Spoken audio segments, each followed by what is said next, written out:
Hi, I'm Lisa Birnbach for Howdini.com. Why is it that so often the love remains but the passion withers in a marriage? Is it even possible to be in love without the desire that fueled your romance in the first place?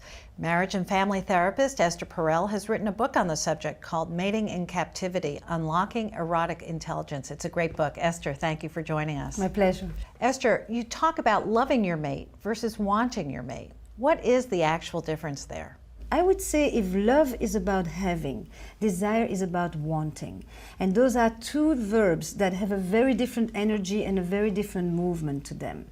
What about giving? Where does that fit in? In both. I have an exercise that I often ask people to do where they divide the page in two. And on the left they write their images and thoughts and associations about love, and on the right about desire or sexuality.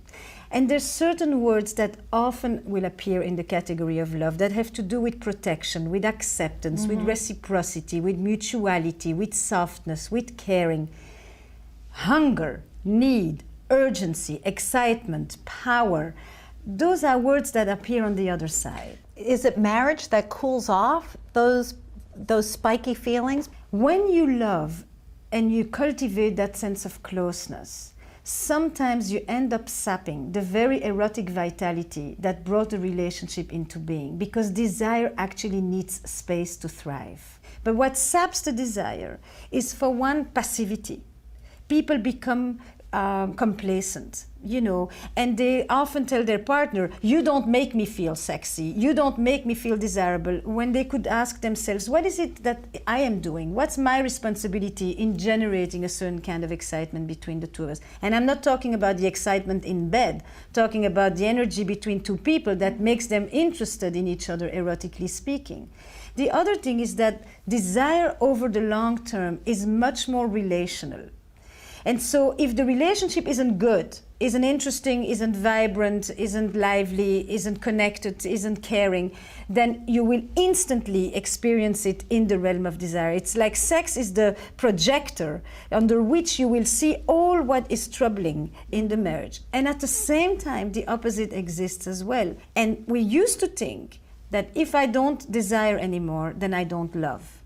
But in fact, what we're seeing today, and this is a worldwide phenomenon of modern couples, is that we love each other very much, we have no sex. It's universal. You hear about this all the time. When you have a breakdown of desire, you have a breakdown of the imagination.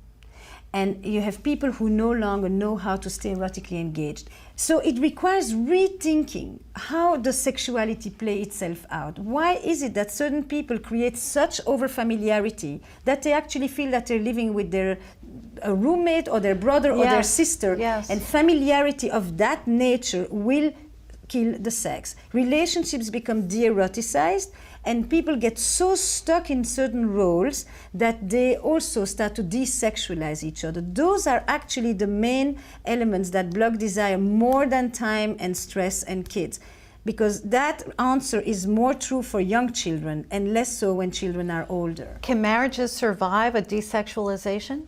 Yes. In the best couples, desire ebbs and flows. The difference is that those that have a spark know how to resurrect it. It's not that they don't have periods where they are immersed in something else or other concerns or preoccupied, but they have sometimes a way when they have these little children and they know that this is not going to happen in the next week or two, of having a gaze and a glimpse to each other in the elevator, and they wink and they just say, you remember? We will again. And they maintain that threat, that complicity, because the majority of couples separate in the first 3 years of their marriage. So interesting. Esther, thank you so much. Thank you. For Howdini.com, I'm Lisa Birnbach.